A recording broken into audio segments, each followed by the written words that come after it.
members from Vaccine Choice and Vax Canada. I'm just going to let them introduce themselves because, she's just as dominant as I am, so,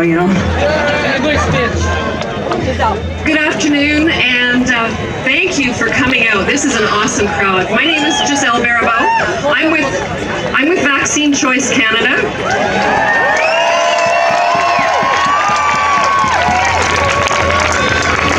So I'm here to bring you greetings from everybody at Vaccine Choice Canada. We stand for choice, and we're here for you, for all Canadians, and even those people who are not here, whether they know it or not. Back on July 6th, our lawyer, Rocco Galati, filed a statement of a claim against Justin Trudeau,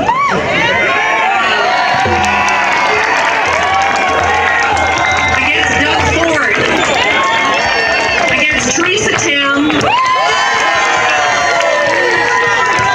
against Ontario's Ministers of Health, Education and Long-Term Care, against 4 medical officers of health, and CBC. We list the COVID measures of self-isolation, social distancing, the compulsory wearing of masks, the arbitrary and unjustified closure of businesses, the closures of schools, daycares, park amenities, playgrounds, the denial of access to education, medical, dental, naturopathic, and other support, the closing of religious places of worship, the closure of parliaments and courts. None of these were scientifically or medically based. They posed physical and psychological harm. They were extreme, unwarranted, and unjustified. The statement of claim is 191 pages. You can go on our website and read all of it if you like, or I can summarize it in 2 sentences for you. Number 1, there is no science, there is no evidence, and there is no consent behind these measures. And number 2, this is fraud on a massive scale.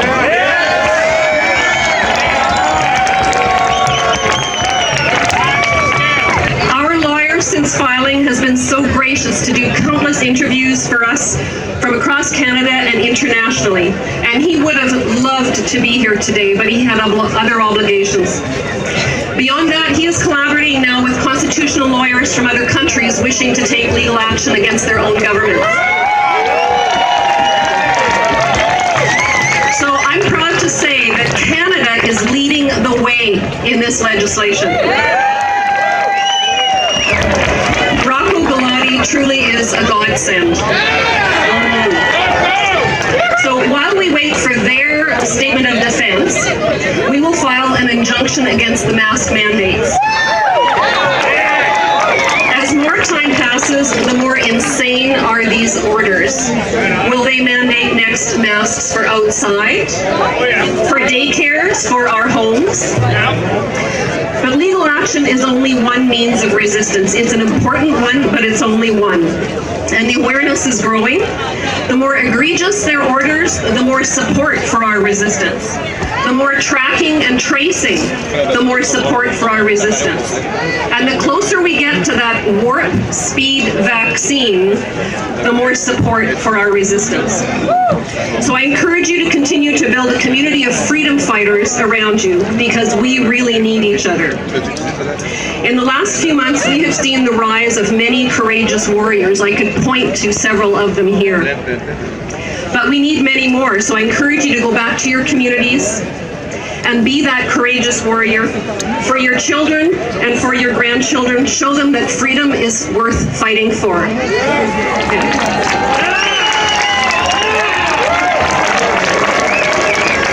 And I'll repeat what Mike said: God keep this land glorious and free.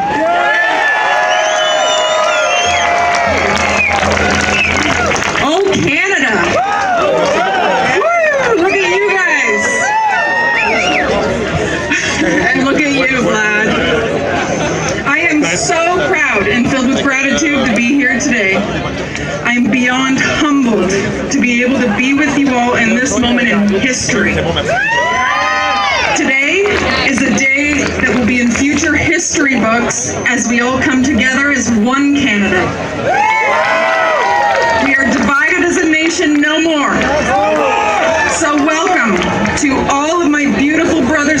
sisters from Quebec,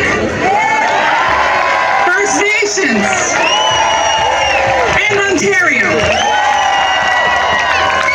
And as well, our other brothers and sisters watching from around the rest of the country today, we stand with you and the world. And the world.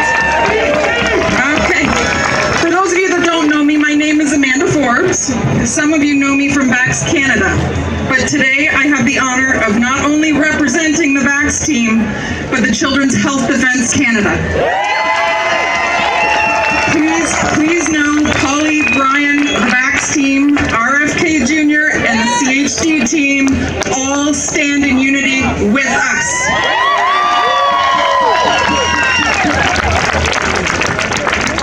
I'm going to tell a little bit of a story here. I had the privilege of running the premieres of a very controversial, informative, and amazing documentary some of you may have seen called Vax 2 across this great nation with the help of many amazing, freedom-loving Canadian patriots.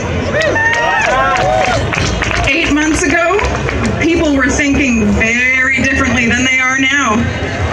Now, people have started to recognize the tactics that were used to shut us down and to shut the truth down for the purpose of a very near future to come. Hindsight's always 20/20, isn't it?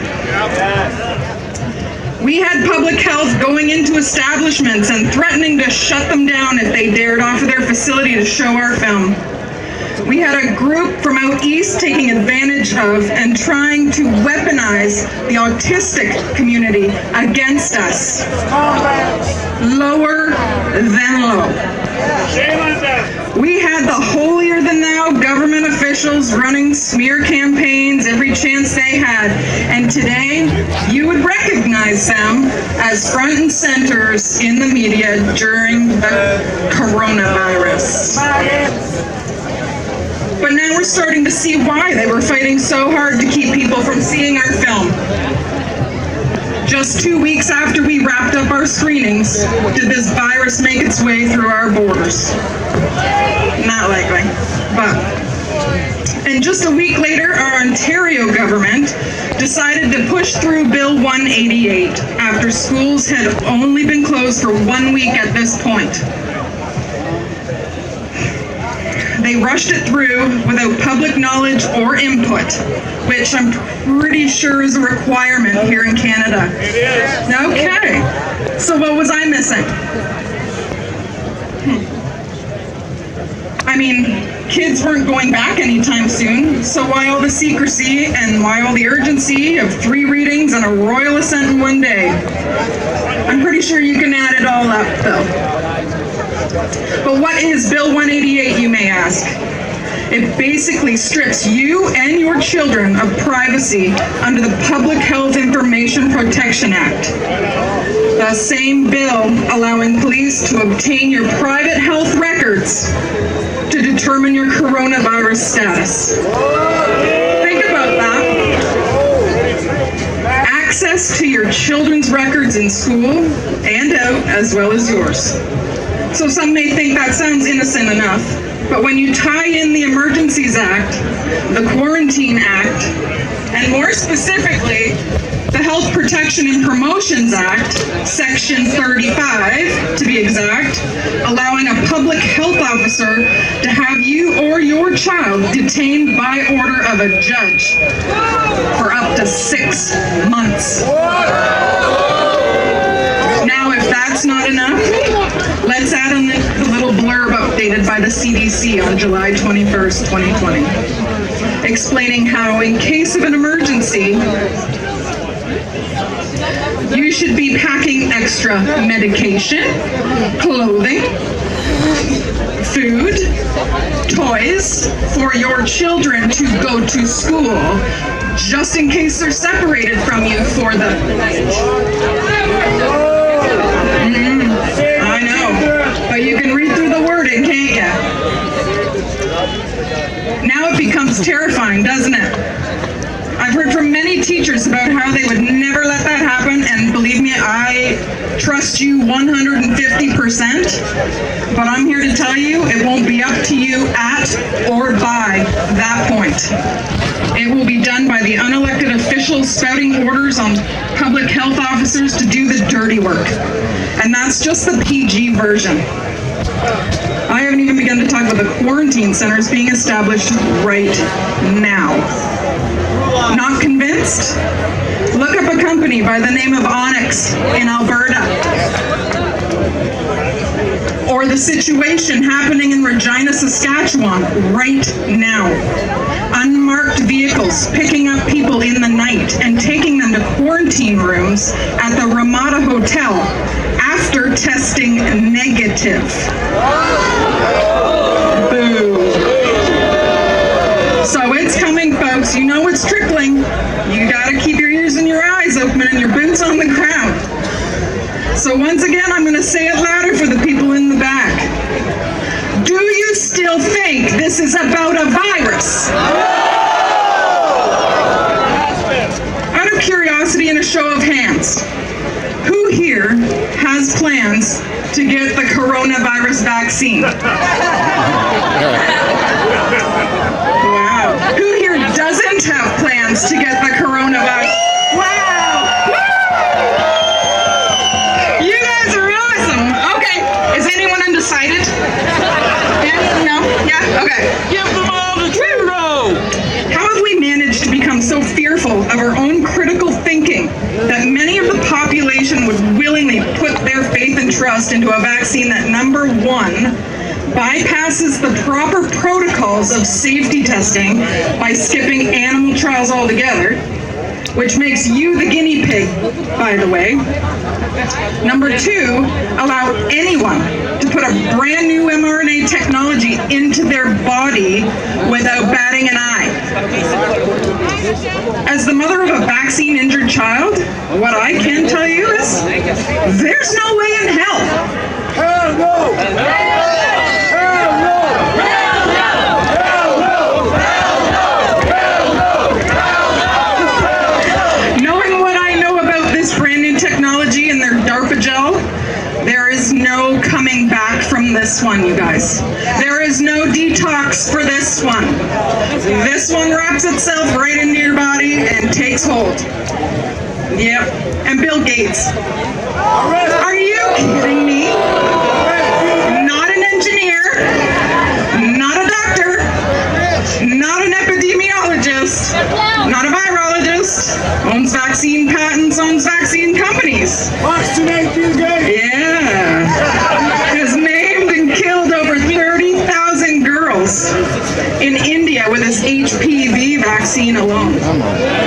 Lawsuits are filed, Major WHO funder, here we go, and openly admits that there will be at least 700,000 adverse reactions to this new vaccine. And why does he have his nose in Canada's business anyways? We know it isn't out of the goodness of his heart. Why are our mayors and government officials so willing to sell out to his agenda? Isn't it funny how mask mandates came into play after his private meetings with some of our country's mayors? Coincidence, I'm sure. It is time for a new government. A government for the people. A government free from globalist agenda, corruption, tyranny, and lies. A transparent and patriotic government that puts Canadians first and cherishes our values, the diversity and freedom of its people. They used Marxist groups to try to divide us. They used COVID to shut us down and try to cripple us. But what they didn't realize was that was the worst thing that they could do. They gave us time. Time to see what was right in front of us. And the two things that will unite everyone in this country and world, you don't mess with our children, and you don't mess with our freedom.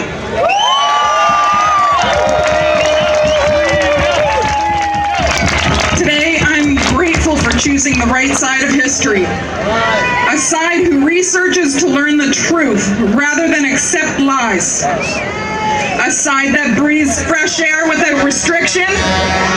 A side that basks in the light rather than darkness, anger, and fear. A side who sees evil and does something about it.